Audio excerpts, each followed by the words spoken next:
எல்லோருக்கும் வணக்கம். அமெரிக்காவில் உள்ள கலிஃபோர்னியா மாகாணத்தில் உள்ள லாஸ் ஏஞ்சல்ஸ் நகரத்தில் காட்டுத்தீ பரவி வருவது யாவரும் அறிஞ்ச விஷயம்தான். இருந்தாலும் இப்போதைய நிலைமை எப்படி இருக்குன்ற பற்றி தான் இந்த வீடியோ. சரி, இந்த வீடியோ சேனலுக்கு நீங்கள் புதியவராக இருந்தால் மறக்காமல் சப்ஸ்கிரைப் பண்ணி போட்டு வீடியோ பாருங்கள். வாங்க வீடியோக்கு போகலாம்.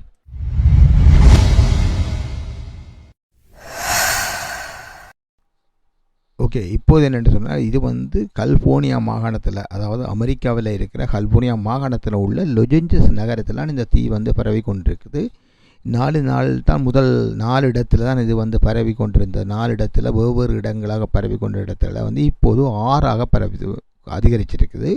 இந்த 6 இடத்துலையும் அது போராடி கட்டுப்படுத்துறதுக்கு தீயணைப்பு வீரர்கள் நிறைய முயற்சி செய்கிறார்கள். மேல் வானூர்தியிலிருந்து கூட, அதாவது ஹெலிகாப்டர் மூலம், விமானங்கள் மூலம் அந்த தீயை கட்டுப்படுத்தும் பொடிகளை தூவுகிறார்கள். அதேபோல் வாட்டர் தண்ணி அடித்து கொண்டிருக்கிறார்கள். இருந்தும் அது கட்டுப்படுத்த முடியவில்லை. காரணம் அது அங்கே இருக்கிற வெப்பமான காற்றும், அதே போல் வேகமாக காற்று வீசுவதாகவும் வறண்ட சூழ்நிலை இருப்பதாகத்தான் சொல்லப்படுது. வறண்ட சூழ்நிலை என்று சொன்னால், அந்த மரங்கள் இதுகள் சரியெல்லாம் இந்த காஞ்சு போயிருப்பதால், அதனால் காற்றும் வேகமாக வீசுவதனால் இது வேகம் எடுத்து பரவி கொண்டிருப்பதாக சொல்லப்படுது.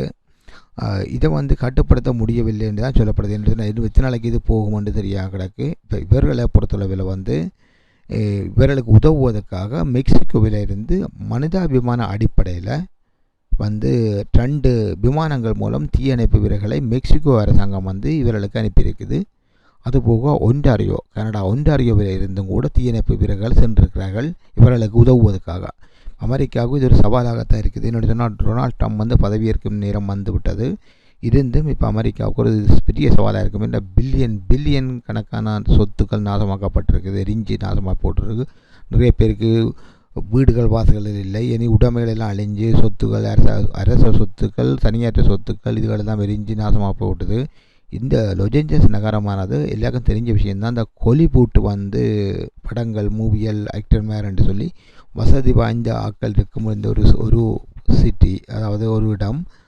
அந்த இடத்துல இப்போ இந்த தீபரவி எல்லாத்தையும் நாசமாக்கி போட்டது. இது போக 2வது இப்போ இன்சூரன்ஸ் கம்பெனி எல்லாம் சொல்லி கொண்டிருக்காங்க, இது பில்லியனை தாண்டக்கூடிய ஒரு விடயம். இது எப்படி மக்கள் மீண்டு வர போகிறார்கள் தெரியாது கிடக்கு.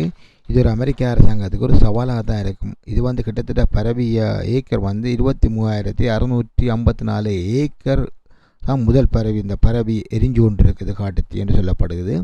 இதில் 16 பேர் இறந்து விட்டதாக உறுதிப்படுத்தப்பட்ட செய்திகளும், அதே போல் 13 பேர் இதுவரைக்கும் காணாமல் போயிருப்பதாகவும் சொல்லப்படுது. என்று அவர்களை தேடும் பணியில் அதிகாரிகள் ஈடுபட்டு வருவதாகவும் சொல்லப்படுது. என்னென்னு சொன்னால், அவர்கள் சில புகை மூட்டங்களுக்குள்ள வேறு எங்கேயும் மாறி இருக்கிறார்களோ, இல்லைன்னு சொன்னால் வேறு எங்கே போனார்களோ தெரியவில்லை என்று தேடப்படுகிறது.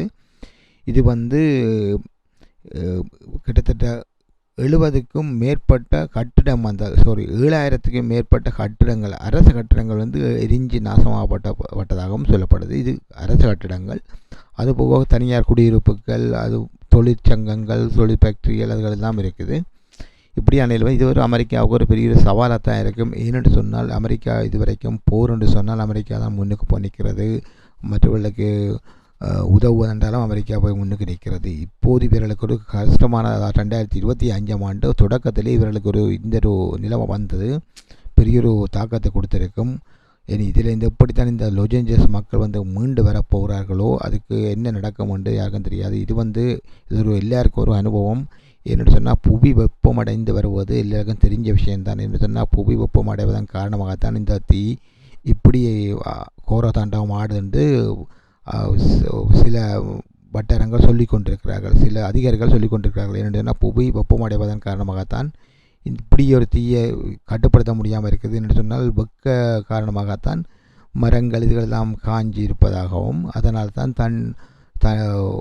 தீ அதிவேகமாக பரவி கொண்டிருப்பதாகவும் சொல்லப்படுகிறது. சரி, எப்படியோ இது எல்லா நாட்டுக்கும் ஒரு எச்சரிக்கையாக தான் இருக்கணும். என்று சொன்னால், இதுக்கு வரும் என்று சொன்னால் அதுக்கேற்ற மாதிரி எச்சரிக்கையாக இருக்கணும். எப்படிப்பட்ட சூழ்நிலை வந்தால் அதிலேருந்து எப்படி மீளணும் என்று சொல்லி இதை கற்றுக்கொண்டு இதிலேருந்து மக்கள் எப்படி போகிறார்கள் என்று தெரியவில்லை. சரி, இதை பற்றி உங்களுடைய கருத்து என்று சொல்லி மறக்காமல் கமெண்டில் போடுங்க. இதே போல் மற்றொரு வீடியோவில் சந்திப்போம். அது வரைக்கும் நன்றி, வணக்கம்.